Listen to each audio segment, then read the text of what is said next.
lang magbangon asin magumaw sa iya, magpasalamat sa biyaya niyang inatang. Madyamak hinayong sa tingog ni Diyos, kaiba ni Santa Maria, asin sang asin, sa puso ang tataramon, sa tuyang rimpuson, makipag-ulay sa Diyos sa tuyang diya.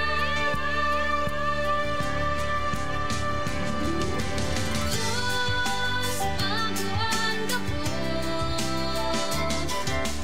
Diyos, baguan gapos, sa pagsirang ang aldaw, sa pagpuundan ka akahon, inuto na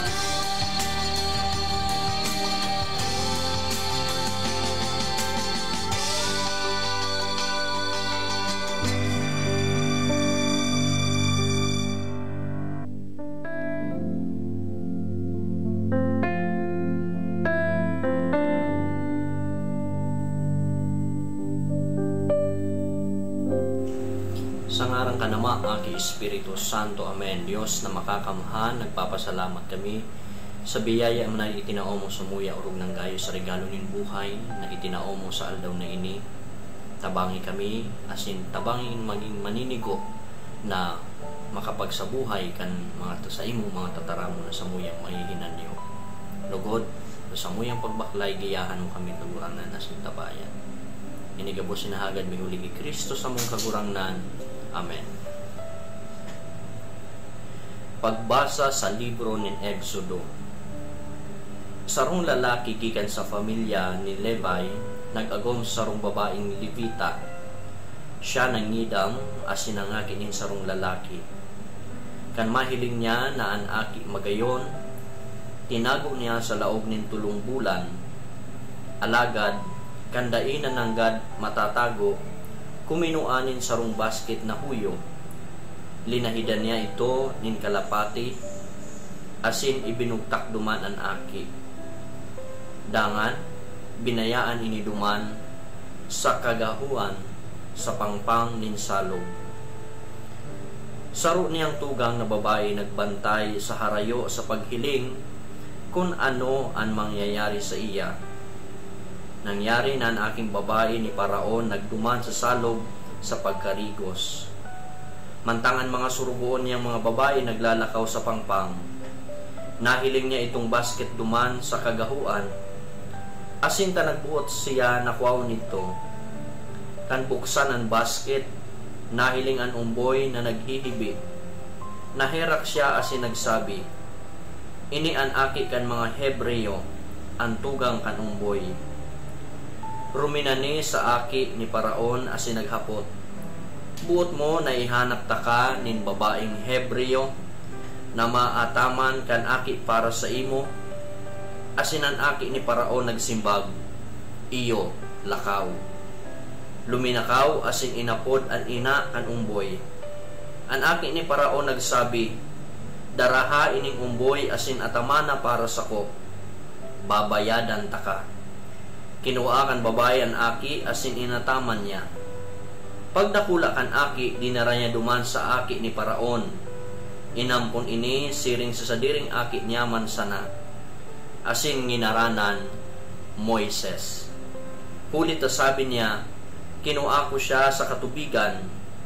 Sarong aldaw, kan si Moises dakula na, nagdalaw siya sa iyang katugangan asin nahiling niya ang sa indang pagtios. Namasdan niya ang sarong taga-Ehipto na pinagkukulgan ang sarong Hebreo. Kahimanmuan niya man sana. Huminiling siya sa palibot, asin huli tadainin tao duman, ginadan niya ang taga-Ehipto, asin tinambunan niya nin baybay. Pagsunod na aldaw, nagluwas naman siya, asin nahiling niya ang duwang Hebreo na nag-iiwal. Sinabihan niya ang may sala, taano ta pinagkukulgan mo ang kapwa mo Hebreo? Sinimbag siya, si Isay ang nagbugtak sa imo nakagurangnan asin hukom sa samo. Nag-iisip ka, nagadanon mo ako, siring ang paggadan mo kay itong taga-Ehipto. Natakot si Moises asin nagsabi, tibaad na isihan na ang bagay na ini. Nadangog man ang bagay na ini ni Paraon, kaya pinag-isipan niyang gadanon si Moises. Alagad nagdulag ini kay Paraon, asin nag-erok sa daga ni Midian. Tataramo nin kagurangnan. Salmo responsorio, sa imong pangaipo bumiri ka sa kagurangnan asin ika mabubuhay. Nakalubong ako sa hararong na laboy na dainin mababantayan, nakaabot sa hararong na tubig asin malalamos ako kan sulog. Sa imong pangaipo bumiri ka sa kagurangnan asin ika mabubuhay. Alagad na maibi ako sa imong kagurangnan sa paghagad kan sa imong ugay, O Dios. Huli kan dakula mong pagkaherak, simbaga ako. Tawan sa ko ang danay mong pagtabang. Sa imong pangaipo bumiri ka sa kagurangnan, asin ika mabubuhay. Mahihiling ini kan mga api, asin mauugma, kan mga naghahanap sa Dios, asin mauumayan ang sa indang puso. Huli ta dinadangog nin Dios ang mga dukha, dain niya isinisikwal ang mga bihag. Sa imong pangaipo, bumiri ka sa kagurangnan, asin ika mabubuhay.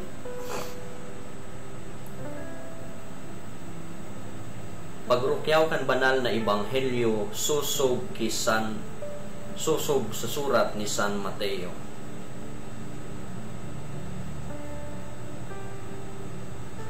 Sinagwi ni Jesus ang mga banwa, huli taduman ginibo niya haros gabos niyang mga milagro. Alagad ay naghulaw na magbagong buhay. Herak man sa imo Corazin, herak man sa imo Bethsaida, hulit akon sa Tiro asin sa Sidon, ginibo mo ang mga milagro na ginibo na sa Indo. Haloy nakuta na sinda nagpenitensya sa gubing na sako asin sa abo. Alagad sinasabi ko sa Indo na an aldaw nin paghukom, magiging urok na makuri pa sa Indo para sa Tiro asin Sidon, asin ikaman Kapernaum. Nag-isip kang pumaitaas sagkod sa langit, ibababa ka sa kairaruman. Hulit akon sa Sodoma ginibo ang mga milagro na ginibo sa imo, nagdanay kuta na sagkod sa aldaw na ini. Alagad sinasabi ko sa imo, na ang aldaw nin paghukom magiging urog na makuri para sa imo ki para sa Sodoma. Marahay na bareta kan sa tong kagurangnan, pag-umaw sa imo Kristo. Mga tugang ngunyan na aldaw, Martes, yaon na kita sa ika-15 simana sa ordinaryong panahon. Asin sa mga babasahon na nasa tuya pong nahinanyog, urog na sa ebanghelyo, tinataunin mahal na Diyos nin importansya an pagbabaklik nin sarong tao, ang pagbabagong buhay, hali sa kauripnan nin kasalan, pasiring sa katalingkasan sa pagiging marahay na tao. Mga tugang, totoo ang pagbabago nin tao, bako man madali, urog ng gayo kung kinasanayan tanaan mga bagay na pag-ibo nin kasalan. Alagad, ipinapangapudan sa tuyan nin mahal na Diyos an kahalagahan kaini dahil ta ngapit na panahon, hukumang kita nin mahal na Diyos, susog sa sutawiyang mga naginibuhan. Nagkapiradigdi ang mga lugar na binanggit nin mahal na Diyos na yaon an paghukom, alagad yaon man ang pagkaherak nin mahal na Diyos napadagos na pinapamati sa satuya. Sa enot na pagbasa na hinanyog niya to ang istorya kung paano si Moises namundag asin nakaabot sa buhay na kung baga pag-isipon minsan geridipisilon man na baklayon dahil ta namundag siya, nagdakula siya sa sarong pamilya na midbid, mga Egyptians, alagad mas nangibabaw sa iya so kung ano talaga siya, kung saan siya halik. Asin kita man sa buhay ta sa pagbaklay sa kinaba na ini, dahil ta pakalingawan kung kiisay kita kung saan kita gikan. Asin ang satuyang ginikanan iyo ang mahal na Diyos. Ang mahal na Diyos, matanos, marahay, asin kita man inaapod sa bagay na iyan. Sa aldaw na ini, ipinapasabot man sa tuyan ng mahal na Diyos na dahil kita magduwa-duwang magdulok sa iya, bumiri kita kung kita iguanin pangangaipo dahil dahil niya magkita tataligdan. Siring sa sinabi sa tuya sa Salmo na sinusurog ng Diyos sa iyang banwaan. Asin dahil niya kita papabayaan. Asin sa tuyang mga pangangaipo, ang mahal na Diyos, padagos na magtatao kan sa tuyang mga pangangaipo. Lugod, padagos kitang sa dulon kan mga tataramo na ini, magdulok sa mahal na Diyos, asin dahil niya kita papabayaan.